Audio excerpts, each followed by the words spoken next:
न हम सफर न किसी हम नशी से निकलेगा, न हम सफर न किसी हम नशी से निकलेगा, हमारे पांव का कांटा हम ही से निकलेगा। न हम सफर न किसी हम नशी से निकलेगा, हमारे पांव का कांटा हम ही से निकलेगा। वतन की रेत मुझे एड़ियां रगड़ने दे, मुझे यकीन है पानी यहीं से निकलेगा। पटिया वालों, किशनगंज वालों, आने वाली 11 तारीख को आपको न सिर्फ किशनगंज के मुस्तकबिल का फैसला करना है, बल्कि बिहार के भी मुस्तकबिल का फैसला करना है। अगर आप ये सोच रहे हैं कि 11 तारीख को आप सिर्फ एक विधायक चुनने जाएंगे तो आप बहुत छोटा सोच रहे हैं। यह इलेक्शन सिर्फ एक विधायक चुनने का इलेक्शन नहीं है। इधर जो दाएं तरफ खड़े हैं साथी सेल्फी वाले भाई, थोड़ी देर चुप हो जाइए, थोड़ा बैठ जाइए आप लोग, थोड़ी देर चुप हो जाइए। यह इलेक्शन सिर्फ विधायक चुनने का इलेक्शन नहीं है। दो ताकतें मुल्क में इस वक्त खड़ी हैं। एक ताकत वो है जो इक्तदार पर बैठे हैं और आपसे कह रहे हैं कि घर भले आपका हो, जब चाहेंगे बुलडोजर चला करके उसे गिरा देंगे। कोई कानून की किताब, कोई संविधान उनकी राह का रोड़ा नहीं है, उन्हें रोक नहीं पा रहा है। और एक तरफ वो ताकतें खड़ी हैं जो कह रही हैं कि इस मुल्क में हिंदू, मुस्लिम, सिख, ईसाई सब मिलजुल करके रहेंगे, हम इस मुल्क के भाईचारे को पामाल नहीं होने देंगे। किशनगंज वालों, आप पर पूरे देश की नजरें हैं। आपके बीच में बड़ी लंबी लंबी तकरीरें सुन रहा हूं मैं पिछले 10 दिन से। मैं बिहार के अलग अलग हिस्सों से होता हुआ यहां पहुंचा हूं, थोड़ा देर से आया हूं, लेकिन मैं तो यह कह रहा था कि लाल नीले कई रंगों के अलम आएंगे और आखिर में यही होगा कि हम आएंगे। थोड़ा देर से आया हूं, लेकिन मैं खगड़िया से लेकर के, बछवाड़ा से लेकर के, बिहार शरीफ से लेकर, नालंदा से लेकर के, बेतिया से लेकर के, ढाका से लेकर के, सिकटा से लेकर के, बरबीघा से लेकर के, पूरे बिहार के अलग अलग हिस्सों से होता हुआ यहां पहुंचा हूं, चुनाव प्रचार करता हुआ यहां पहुंचा हूं। और पूरी जिम्मेदारी से आपको बता रहा हूं साथियों कि आने वाली 14 तारीख को बिहार में महागठबंधन की सरकार बनने जा रही है। ये टीवी चैनल वाले कुछ भी दिखाएं, इनके झांसे में मत आना। इनकी स्क्रीन झूठ बोल रही है। ये लोकल रिपोर्टर जो हैं, यूट्यूब चलाने वाले, वो तो सही रिपोर्टिंग कर रहे हैं, लेकिन अपने एसी कमरे में गोदी मीडिया झूठ बोल रही है। सारे सर्वे झूठे हैं, स्क्रीन सारी झूठी है। मैं जमीनी सच्चाई बता रहा हूं। बिहार के हर किनारे से होता हुआ, मिथिलांचल से लेकर के पूर्वी चंपारण, बेतिया होता हुआ और अभी पूर्णिया होता हुआ यहां पहुंचा हूं। पूरी जिम्मेदारी से कह रहा हूं कि बिहार में महागठबंधन की सरकार बनने जा रही है। नीतीश जी रिटायर होने जा रहे हैं और इसका सबूत यह है कि अभी 3 दिन पहले पटना में नरेंद्र मोदी जी ने रोड शो किया, लेकिन नीतीश कुमार को अपने साथ पटना में गाड़ी में बैठाना गवारा नहीं किया, क्योंकि भाजपा खुद नीतीश कुमार को निपटाने में लगी हुई है। तो फिर लंबी लंबी तकरीरें सुन करके ताली बजाने वाले मेरे साथियों, आपसे बस एक बात कहूंगा, बस हाँ वो सुनाएंगे चचा। देखिए माशाल्लाह क्या जज्बात है किशनगंज और पटिया के लोगों में। अल्लाह सलामत रखे आपको, अल्लाह सलामत रखे। मैं तकरीरें सुन रहा हूं जावेद भाई, और बड़े दुखी मन से आया हूं। सच में आप बैठे हैं, आप यहां के मेंबर ऑफ पार्लियामेंट है, मैंने देखा है आपको पार्लियामेंट में लड़ते हुए। मैं जब भी भारत की संसद में अपनी गाड़ी से उतर करके पहुंचता हूं पटिया वालों, किशनगंज वालों, तो मेरी नजर एक शख्स पर पड़ती है, अकेला तन्हा एक बैनर लेके खड़ा मुझे नजर आता है पार्लियामेंट के गेट पर कि रिलीज एएमयू फंड, और उस शख्स का नाम डॉक्टर जावेद है। वो आपका मेंबर ऑफ पार्लियामेंट है। ईशा खान चौधरी इस बात के गवाह हैं। हमने देखा है डॉक्टर जावेद साहब को, लेकिन मैंने सुना है कुछ ताकतें यहां आई हैं जो कह रही हैं कि जो हमें वोट नहीं देगा वो फिरौन होगा, नमरूद होगा। मैंने सुना है कुछ मेहमान आए हैं बरसाती परिंदे जो लोगों को गालियां दे रहे हैं। पड़ोस में कोचाधामन के कैंडिडेट को लंगड़ा घोड़ा और पता नहीं क्या क्या, मैं वो जबान से निकाल भी नहीं सकता, ऐसी लैंग्वेज इस्तेमाल की जा रही है। सियासत इसका नाम है कि अपने ही एक कलमा को भाई को गाली दोगे आप? क्या किसी मुसलमान को फिरौन कहने से बड़ी कोई गाली हो सकती है? हो सकती है? मुझे बताओ, क्या किसी मुसलमान को फिरौन और नमरूद कहने से बड़ी गाली हो सकती है? कैसे आपने हक दे दिया कि कोई मेहमान आकर के आपके बीच में आपके लोगों को फिरौन बोले, नमरूद बोले, गालियां दे? जो कांग्रेस को वोट देगा वो फिरौन हो गया, जो उनको वोट नहीं देगा वो नमरूद हो गया। यही लैंग्वेज तो नरेंद्र मोदी की भी है ना, कि जो हमको वोट नहीं देगा उसको सर्टिफिकेट नहीं देंगे। तो फिर उनकी सियासत में फर्क क्या रह गया? मैं बड़ा जज्बाती होकर के ये बात आपसे कर रहा हूं, बहुत दानिशमंद लोग हैं आप। और सिर्फ यही नहीं, मैंने उनकी गालियां हिंदुस्तान के दूसरे शहरों में भी सुनी है। जो उनको वोट नहीं देगा उसे भला बुरा कहेंगे। यहां उलेमा इकराम बैठे हैं, ये अल्लाह वालों का इलाका है। महाराष्ट्र में जब हार गए, यहां जमीयत के साथी बैठे हैं। मौलाना सज्जाद नोमानी साहब को सोशल मीडिया पे जो जो भला बुरा कहा है, लिफाफे वाला बोला मौलाना लोगों को। आप सबने सुना होगा यह भाषण, सुना है या नहीं सुना है? कि लिफाफे पे पलने वाले, अरे ये हैं तो ये मजहब की डोर पकड़ करके आगे बढ़ रहे हैं और हमको आपको रोशनी दिखा रहे हैं। इनको लिफाफे वाला बोलोगे आप महज इसलिए क्योंकि ये आपको वोट नहीं दे रहे हैं?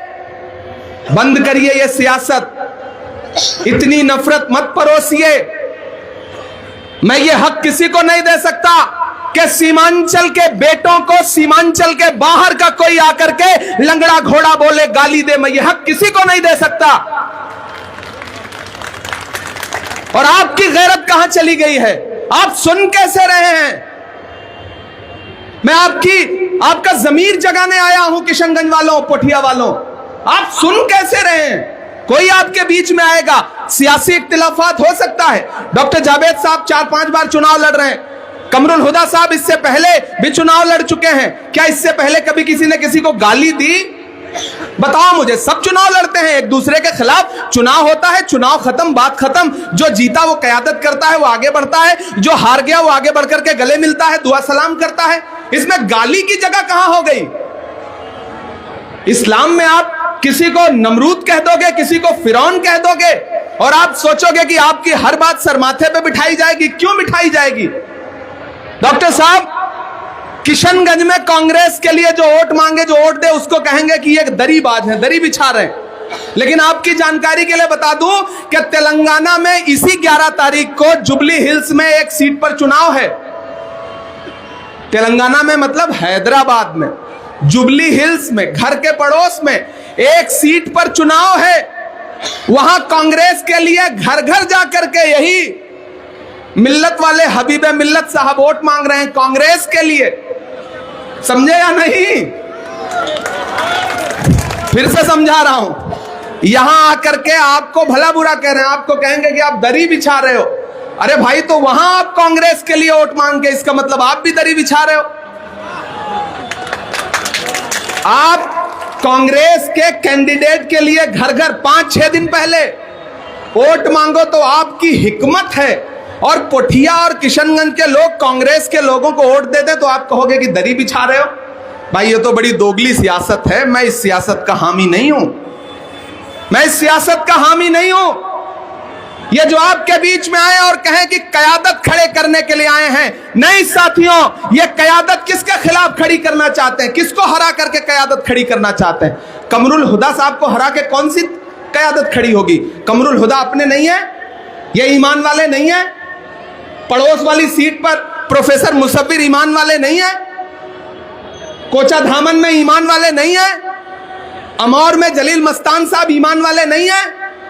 भाई को भाई के खिलाफ लड़ा करके आप कहोगे कि कयादत खड़ी कर रहे हैं, और फिर जब कोई बोल देगा तो उसे फेसबुक पर गाली दिलवाओगे आप। यह है आपकी सियासत। नाम अल्लाह रसूल का लेकर के और सोशल मीडिया पे गाली दिलवाओगे आप। मैं नहीं मानता ऐसी सियासत को, मैं इनकार करता हूं। मैं इमरान प्रतापगढ़ी ऐसी सियासत से इनकार करता हूं। मुल्क बहुत बुरे दौर से गुजर रहा है पोठिया वालों, बहुत बुरे दौर से। जब भाजपा खुद नहीं जीत पाती ना, तो वो 100 तरह की तिकड़म करती है। थोड़े वोट कट जाएं, इधर बढ़ जाएं। आपके बीच में आकर के मुझे बताओ, मैं आपसे पूछ रहा हूं, अभी वक्फ का बिल आया था ना, सरकार आपकी जमीनों को पामाल करना चाहती है, छीनना चाहती है। आपके मदारिस, आपकी खानकाहें, आपकी इबादत गाहें बर्बाद करना चाहती है। मुझे बताओ, उस बिल के खिलाफ क्या सिर्फ मुसलमान खड़े थे? देश की पार्लियामेंट में 25 से ज्यादा एमपी मुसलमान नहीं है, लेकिन रात के 2:30 बजे डॉक्टर जावेद साहब गवाह हैं, मैं भी गवाह हूं। रात के 2:30 बजे सोनिया गांधी बीमारी की हालत में देश की राज्यसभा में क्यों बैठी थी? उस बिल के खिलाफ वोट देने के लिए। उस बिल के खिलाफ वोट देने के लिए रात के 2 बजे राहुल गांधी लोकसभा में डॉक्टर जावेद और ईशा खान चौधरी के साथ बैठे थे या नहीं बैठे थे? आप झुठला दोगे सबकी मोहब्बत को? आप झुठला दोगे एकजुटता को? पोठिया वालों, मरहम के लालच में अपनी दुखती रग का पता दुश्मन को देना होशमंदी नहीं है, बेवकूफी है, बेवकूफी है। कोई आपके बीच में आए, सबको चुनाव लड़ने का हक है, चुनाव लड़े लोग, लेकिन किसी को गाली दे करके, फिरौन बता करके, नमरूद बता करके वोट मांगे, तो ऐसे लोगों से कह दो कि ये सीमांचल है, ये सीधे साधे लोगों की सरजमीन है, यहां नफरत के लिए कोई जगह नहीं है, ये गाली सुनने के लिए यहां की आवाम नहीं बनी है। आप मुझे बताओ, अगर किसी के वालिद ने कांग्रेस को वोट दिया था तो आप उसको फिरौन कहोगे? अगर यहां मौजूद लोग कांग्रेस को वोट देंगे तो उनको फिरौन कहोगे? मत मानिए इस बात को। और मुझे लगता है ऐसी ही सियासत से बेजार होकर के गुलाम मुक्तदा साहब हैं यहां पर, और हमारे सरपंच साहब हैं। कहां है सरपंच साहब? जाकिर भाई, प्रमुख साहब, और कौन? एक साहब और। ये तीनों लोग आज कांग्रेस पार्टी ज्वाइन कर रहे हैं, ऐसी ही सियासत से बेजार होकर के। कमरुल भाई माला पहनाइए, खैर मकदम करिए, स्वागत करिए, पहनाइए माला पहनाइए। भाइयों, साथियों, हम सायादार पेड़ जमाने के काम आए, हम सायादार पेड़ जमाने के काम आए, और सूखने लगे तो जलाने के काम आए। कच्चा समझ के बेच न देना मकान को, शायद कभी ये सर को छुपाने के काम आए। इस सियासत के चक्कर में मत उलझिए। ये जो बरसाती परिंदे आए हैं उड़ के चले जाएंगे। सीमांचल में आपको रहना है, एक दूसरे से नजर मिला करके सुबह शाम साथ में उठना बैठना है, साथ में चूड़ा खाना है, साथ में दावत खाना है। इन सियासतदानों के कहने पे एक दूसरे को गाली मत दो, एक दूसरे से लड़ो मत। खुदा के लिए दामन फैला के अपील कर रहा हूं सीमांचल वालों कि आपस में लड़ो मत। इनकी गालियों का जवाब मोहब्बत से दो और इनसे कह दो कि अगर सीमांचल के किसी बेटे को कोई मेहमान गाली देगा तो मेहमान होने की वजह से उसे कुछ बोलेंगे तो नहीं, लेकिन आने वाले वक्त में उसको सीमांचल में घुसने नहीं देंगे, क्योंकि सीमांचल के बेटों को कोई गाली नहीं दे सकता है। ये आपको कहना पड़ेगा। कोई आपको फिरौन बोले ये बर्दाश्त नहीं किया जाएगा। और कमरुल भाई, आप चुनाव जीत रहे हैं, कितना भी साजिश कर ले भाजपा को जिताने के लिए, आपको नहीं हरा पाएंगे ये लोग। मैं जानता हूं डॉक्टर जावेद साहब आपके साथ खड़े हैं, ईशा खान चौधरी साहब आपके साथ खड़े हैं, रफीक भाई खड़े हैं, और पूरा महागठबंधन परिवार आपके साथ खड़ा है। मेरे भाई, जब लड़ाई बड़ी हो तो छोटी छोटी चीजें नजरअंदाज की जाती हैं। कितनी बड़ी लड़ाई है, कभी सोचा है? कभी सोचा है? हमसे पूछो, हम उत्तर प्रदेश से आए हैं, हमारे घरों पे चलते हुए बुलडोजर देखो तब समझ में आए कि हालात क्या हैं। असम में लोगों के घरों पे चलते हुए बुलडोजर देखो तब समझ में आएंगे कि हालात क्या है। मैंने पिछले चुनाव में भी कहा था कि 1 विधायक 2 विधायक 3 विधायक से काम नहीं चलेगा, हुकूमत कैसे बदलेगी इसके लिए कोशिश करो। तो हुकूमत कैसे बदलेगी? जब कमरुल हुदा साहब को एमएलए बना करके असेंबली पहुंचाओगे तब हुकूमत बदलेगी। इसलिए आप सबसे गुजारिश है साथियों कि आने वाली 11 तारीख को अपने घरों से बाहर निकलिए, अपने घरों से बाहर निकलिए। और कमरुल भाई इधर आइए आप, माशाअल्लाह पूरा अकेले दम पे आपने हिला रखा है। बहुत परेशान है आपसे, मैं वीडियो देख रहा हूं, बहुत परेशान है। सोशल मीडिया पे पूरी ट्रोल आर्मी छोड़ दी जाती है। सीमांचल वालों, आपसे मेरा बड़ा जज्बाती रिश्ता है। मुझे याद है जब 2016-17 में बाढ़ आई थी तो उस समय मैं सियासत में नहीं था, किसी बड़े बाप की औलाद नहीं हूं, बहुत छोटे से परिवार से आता हूं। आपने मोहब्बतें देकर के, मेरी शायरी सुन करके, मुझे दुआएं देकर के इमरान प्रतापगढ़ी बनाया है। तो मेरे पास जो भी था मैं अपना सब कुछ लेकर के आया था। इसी सीमांचल में घूम घूम करके बाढ़ में मैंने मदद की थी। उस वक्त डॉक्टर असरार साहब जिंदा थे, हक साहब जिंदा थे। मैं एक एक इलाके में घूम करके लोगों के बीच में गया था। तब से यहां से एक मेरा जज्बाती रिश्ता है और उस रिश्ते की बुनियाद पे आपसे अपील कर रहा हूं कि सियासत जज्बात का नाम नहीं है, होशमंदी और अक्लमंदी का नाम है। महान बादशाह सिकंदर ने जब यूनान फतेह किया तो जीत का जश्न मनाने के लिए शहर की सड़कों पर निकला। तो उसने देखा कि लोग तो जश्न मना रहे हैं लेकिन एक फकीर आदमी सड़क के किनारे बेखबर होकर के सो रहा है। सिकंदर को गुस्सा आया। सिकंदर अपने घोड़े से उतरा और उतर करके उस सोते हुए फकीर के पास गया और जा करके उसे जोर की एक लात मारी और लात मार के कहा कि क्यों रे फकीर, मैंने शहर जीत लिया और तू सो रहा है, लोग जश्न मना रहे हैं और तू सो रहा है। तो सिकंदर को उस फकीर ने उनींदी आंखों से देखा और देख करके कहा कि शहर जीतना बादशाहों का काम है लेकिन लात मारना गधे का काम है।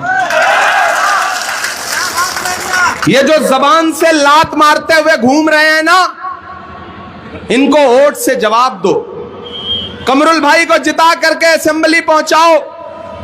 आप कमरुल हुदा साहब को जिताओगे तो सिर्फ एक एमएलए नहीं मिलेगा आपको, बल्कि साथ में 2 सांसद फ्री में मिलेंगे।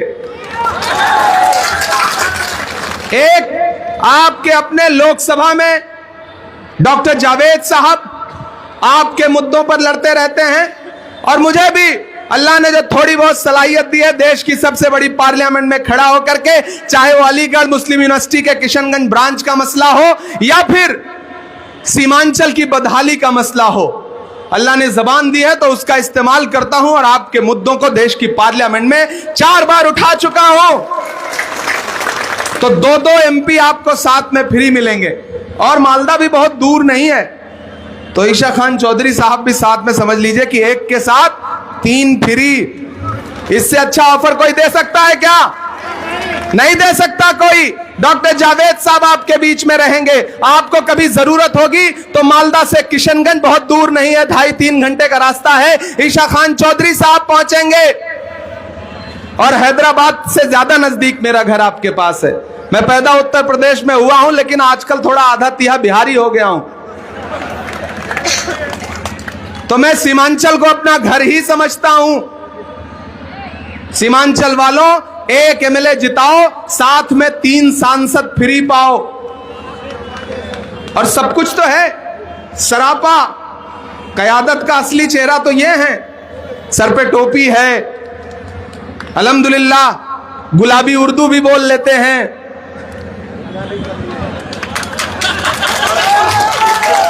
और एक चीज जान लीजिएगा, कम से कम लूटेंगे नहीं आपको। जितना कलेक्शन करके हेलीकॉप्टर में तेल भरवाया जा रहा है वो आपको पता है। सीमांचल वालों, हमको कहते हैं कि ये तो डॉक्टर जावेद साहब को, हमको सबको ताना देंगे। अरे देखिए, पिछले 14 दिन से हेलीकॉप्टर लेके उड़ रहे हैं और सीमांचल के लोगों के जेब से निकाल करके तेल नहीं भरवा रहे हैं, पार्टी भरवा करके पैसा दे रही है। वो तो आपके पैसे से हेलीकॉप्टर में उड़ रहे हैं। वीडियो मैंने देखा है, रियासती सदर साहब का वीडियो मैंने देखा है कि 1 करोड़ रुपए से ज्यादा का हेलीकॉप्टर का किराया लगेगा, कौन भरेगा? तुम लोग भरोगे। हमने तो सोचा था कि सीमांचल आएंगे तो सीमांचल की बेहतरी के लिए कुछ काम करेंगे। नहीं, सीमांचल की बेहतरी के लिए काम नहीं करना है, आपसे ही पैसा वसूल करके हेलीकॉप्टर से सीमांचल का भ्रमण करना है, यह मकसद है। तो ऐसे मकसद के लिए आपका अपना कीमती वोट बर्बाद मत करिए। आप डॉक्टर जावेद साहब को पसंद करते हैं, उन्हें प्यार करते हैं, आप कमरुल हुदा साहब से मोहब्बत करते हैं, इन्हें जिताइए, असेंबली पहुंचाइए। और पहली बार आया हूं इस चुनाव में, लेकिन आखिरी बार नहीं आया हूं। अब यही डेरा हमारा भी जमेगा और 9 तारीख तक यहीं रहेंगे। पूर्णिया से लेकर के किशनगंज के बीच में हम डॉक्टर जावेद साहब, रफीक भाई, ईशा खान चौधरी साहब, मज़ारुल साहब, सारे लोग पूरे सीमांचल में घूमेंगे। हमारा मकसद बड़ा है, हमारी सोच बड़ी है। हम सिर्फ 1 विधायक जिताने, 2 विधायक जिताने की बात नहीं कर रहे हैं। हम बिहार में भाजपा की सरकार उखाड़ फेंकने के लिए और महागठबंधन की सरकार बनाने के लिए दौड़ रहे हैं, भाग रहे हैं। इसलिए साथियों, सियासत है, अदावत है, परिंदा है, शिकारी है। सियासत है, अदावत है, परिंदा है, शिकारी है, मगर इन सारी चीजों पर मोहब्बत अब भी भारी है। मुझे पता है आप मोहब्बत वाले लोग हैं। मैंने सुना है कि इस बार किशनगंज वालों ने 1 लाख वोट से ज्यादा का प्लान किया हुआ है। इतनी कमजोर ताली से बताओगे तो कैसे काम चलेगा? अब की बार 1 लाख पार, अब की बार, अब की बार, अब की बार तो 1 लाख पार जाना है। तो फिर एक भी वोट अगर इधर उधर बांटोगे तो काम तो नहीं चलेगा। हाँ, नज़म भी सुनाएंगे भाई, काहे परेशान हो, सब कुछ करेंगे यार, हम तो घर के आदमी हैं, 1 नहीं 10 सुनाएंगे। मेरी एक बात सुनो, बहुत संजीदगी से, फिर नज़म भी सुनाऊंगा। मुझे याद है डॉक्टर जावेद साहब 7 सितंबर 2022 को समंदर के किनारे कन्याकुमारी में खड़ा हुआ एक नौजवान जिसका नाम राहुल गांधी है। हम भी खड़े थे, आप भी खड़े थे। उसने क्या नारा लगाया कि कन्याकुमारी से कश्मीर तक पैदल जाऊंगा नफरत के खात्मे के लिए। मुझे बताओ किशनगंज वालों, इस मुल्क में नफरत का सबसे ज्यादा शिकार कौन है? हम हैं, आप हैं, आप हैं। कौन सी भीड़ किस चौराहे पर लिबास देख करके आपके साथ क्या कर दे, कुछ इल्म नहीं है। तो राहुल गांधी ने क्या कहा? नफरत के खिलाफ 4000 किलोमीटर पैदल चलूंगा, बस एक नारा लगाऊंगा, नफरत छोड़ो भारत जोड़ो। बस एक नारा लगाऊंगा, मुझे नफरत के बाजार में मोहब्बत की दुकान खोलनी है। मैं चला हूं राहुल गांधी के साथ, मैंने देखे हैं उस शख्स के पैर के छाले। जब मैं साथ चलता था तो मुझसे लोग कहते थे कि इमरान साहब आप सांसद बाद में हैं, शायर पहले हैं। ये बताइए, राहुल गांधी के कंधे से कंधा मिलाकर चल रहे हैं, क्या कहेंगे? तब मैं कहता था कि जो हर जालिम से टकराएगी वो आंधी बनाऊंगा, जो हर जालिम से टकराएगी वो आंधी बनाऊंगा। नए अंग्रेज आए हैं, नया गांधी बनाऊंगा। मैं चला हूं शख्स के साथ। तो आप तो इस बात पर ईमान रखते हो ना कि मजदूर का पसीना सूखने से पहले उसकी मजदूरी उसे दे दी जाए? बताओ मुझे, रखते हो या नहीं? मैं इस बात पर ईमान रखता हूं क्योंकि ये हमारे आका का कौल है कि मजदूर का पसीना सूखने से पहले उसकी मजदूरी उसे दे दी जाए। तो पोठिया वालों, किशनगंज वालों, मैंने देखा है 4000 किलोमीटर चलते हुए राहुल गांधी के पैर के छाले, उनके माथे का बहता हुआ पसीना। मैं आज पोठिया में राहुल गांधी की मजदूरी मांगने के लिए आपके बीच में आया हूं, और वो मजदूरी है, उन्होंने कमरुल हुदा साहब को अपना नुमाइंदा बना करके आपके बीच में भेजा है। अब वो मजदूरी ये है कि अपना एक एक वोट कमरुल हुदा साहब को दे करके इन्हें असेंबली पहुंचाइए। 11 तारीख को घर से बाहर निकलिए तो चुपचाप चुपचाप चुपचाप। मैं देश की पार्लियामेंट में सवाल पूछ रहा हूं, भाजपा वाले यहां आए तो उनसे पूछना कि कहां सोया है थक तो नहीं गए हो? नया पाने की चाहत में पुराना छूट जाता है, तुझे अपनाऊं तो मुझसे जमाना रूठ जाता है। मोहब्बत पढ़ने लिखने में बहुत आसान है, लेकिन मोहब्बत को निभाने में पसीना छूट जाता है। कि कहाँ सोया है चौकीदार, कहाँ सोया है चौकीदार, के गैस सिलेंडर की कीमत भी 1000 के पार। कहाँ सोया है चौकीदार, कहाँ सोया है चौकीदार। के चाय, बड़े समझदार लोग हैं भाई आप लोग, चाय का नाम ले लो आपको स्वाद आ जाता है। कि चाय बेचने वाला पूरा भारत बेच रहा है। बेच रहा है कि नहीं बेच रहा है? बेच रहा है कि नहीं बेच रहा है? कि चाय बेचने वाला पूरा भारत बेच रहा है। इसी काम में हासिल उसे महारत बेच रहा है। कि रेल बिक गई, तेल बिक गया, बिका हवाई अड्डा। भागलपुर में 1000 एकड़ जमीन, 1, 2, 4, 10 एकड़ नहीं, 1000 एकड़ जमीन 1 रुपए की कीमत पे अडानी को बेच दी मोदी जी ने। 1000 एकड़ जमीन। तब पढ़ रहा हूं कि रेल बिक गई, तेल बिक गया, बिका हवाई अड्डा। सब कुछ बिकता देख के खुश हैं अपने जेपी नड्डा। कि जनता महंगाई की मारी करती हाहाकार। कहाँ सोया है चौकीदार, कहाँ सोया है चौकीदार। अगली लाइन पे तैयार रहना कि अब बिहार में बन जाएगी तेजस्वी सरकार। कहाँ सोया है चौकीदार, कहाँ सोया है चौकीदार। डॉक्टर जावेद साहब आपसे गुजारिश करूंगा आप आगे आइए। एक तरफ से कमरुल भाई का हाथ पकड़िए, आप बैठे रहिए जहां बैठे हैं भाई, बैठिए। मैं अपने डॉक्टर जावेद साहब जो हमारे बड़े भाई हैं, मैं कमरुल भाई का छोटा भाई हूं। 2 सांसद आपसे गुजारिश कर रहे हैं, उठाइए एक एक हाथ, भरोसा दिलाइए। कोठिया वालों भरोसा दिलाओ मुझे, 11 तारीख को एक एक वोट लेकर के घर से बाहर निकलना। ईवीएम में कौने नंबर पे है? 2 नंबर पर ईवीएम में, 2 नंबर पर ईवीएम में हाथ छाप है। एक एक वोट हाथ के पंजे के सामने वाला बटन दबा करके अब की बार 1 लाख पार, अब की बार 1 लाख पार, अब की बार 1 लाख पार। और जोर से लगाओ आवाज, ऐसे काम नहीं चलेगा। अब की बार 1 लाख पार, अब की बार 1 लाख पार, अब की बार 1 लाख।